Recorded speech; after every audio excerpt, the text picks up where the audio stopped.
Deməli, bu göz almasıdır. Gəlin bugün göz almasının quruluşu ilə tanış olaq. Göz alması kəllədə, göz yuvası boşluğunda yerləşir. Göz alması kürə formasındadır. Göz almasının üzərinə gördüyümüz bu əzələlər birləşir. Bu əzələlər göz almasını göz yuvası çuxuruna birləşdirir və bu əzələlərin iş prinsipi iradidir. Yəni bizim iradəmizə tabedir. Bu əzələlərin köməyi ilə biz göz almamızı sağa, sola, yuxarı, aşağı doğru hərəkət etdirə bilirik. Əgər iş prinsipi bizə tabedirsə, əzələnin deməli göz almasına birləşən əzələlər növünə görə qrupuna görə enozolaqlı əzələ qrupuna aiddir. Göz alması xaricdən ağlı qışa ilə örtülüdür.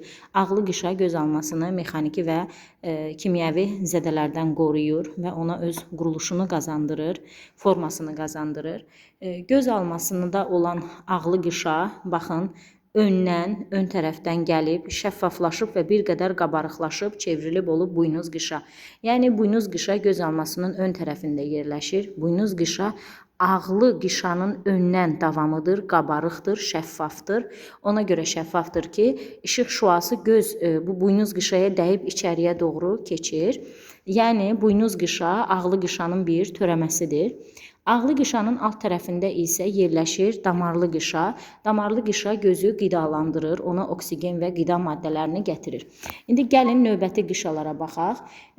Deməli, ağlı qışanın altında dedik yerləşir damarlı qışa.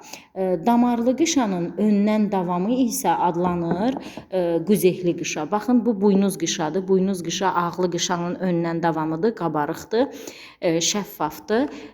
Buynuz qışanın altında yerləşən qışa isə quzehli qışadır. Quzehli qışanı görürsünüz ki, rənglidir və burada gözün rəngi əslində quzehli qışadan asılıdır. Quzehli qışa damarlı qışanın öndən davamıdır, yəni damarlı qışanın törəməsidir. Gözə rəng verir. Əgər quzehli qışada deməli, pigment çoxdursa göz qara, boz, qəhvəyi rənglərdə olur. Əgər pigment azdırsa mavi, yaşıl rənglərdə olacaq.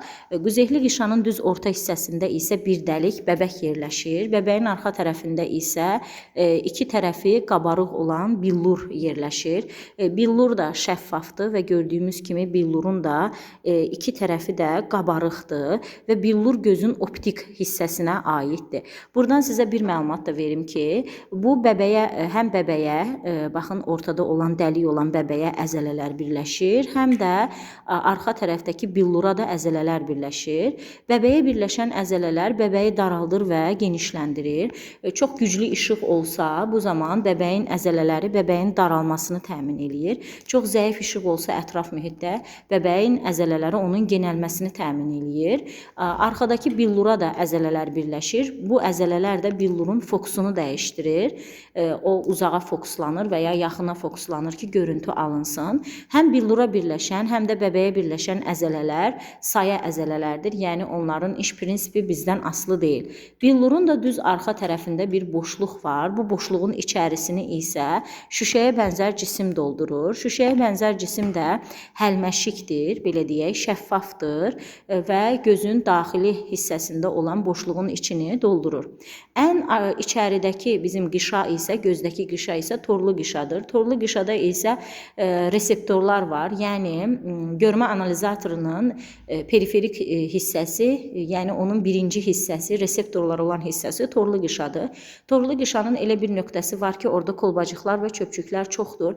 Biz həmin nöqtəyə sarı ləkə deyirik. Yəni, işıq gəlib sarı ləkəyə düşməlidir ki, görüntü alınsın. Lakin görmə sinirinin çıxdığı bir yer var ki, görmə sinirinin, baxın, bu görmə siniridir. Görmə sinirinin çıxdığı yerdə isə reseptorlar və daha doğrusu reseptorlar, yəni kolbacıqlar və çöpçüklər olmur ki, bura əgər işıq gəlib kör ləkəyə düşsə, görüntü alınmayacaq. Belə uşaqlar, bu oldu göz almasının quruluşu.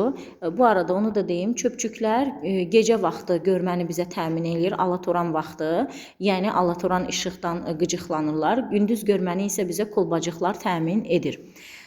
Deməli, bugün öyrəndik sizlə göz almasının quruluşunu. Bir də ümumi keçək. Göz almasında 3 əsas qışa var. Ağlı qışa, damarlı qışa və torlu qışa. Buynuz qışa ağlı qışanın törəməsidir. Quzehli qışa da damarlı qışanın törəməsidir. Görmə analizatoru özü 3 hissədən ibarətdir. Periferik hissə, görmə siniri və mərkəz ənsə.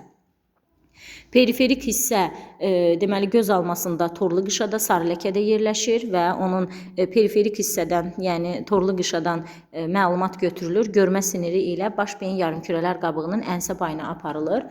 Analizatorun belə hissələrini Pavlov demişdir və analizatorun hər hansı bir hissəsi zədələnsə, ümumən analizatorun bütün işi pozulacaq. Bu deməkdir ki, məsəl üçün periferik hissə zədə görsə, yəni torlu qışada olan çöpçüklər və kolbacıqlar zədə görsə, yenə də görüntü alınmayacaq, görmə alınmayacaq. Əgər torlu qışada yerləşən reseptorlar iş görürsə, lakin görmə siniri zədəlidirsə, yenə də görmə alınmayacaq. Deyək ki, ilk iki hissə normal işləyir, amma baş beyin yarımkürələr qabığının ənsə payı zədəli olsa, deməli yenə də görmə alınmayacaq. Ona görə də başa düşürük ki, analizatorun hər hansı bir hissəsi zədə görsə, bu ümumən analizatorun işinin pozulmasına səbəb olacaq.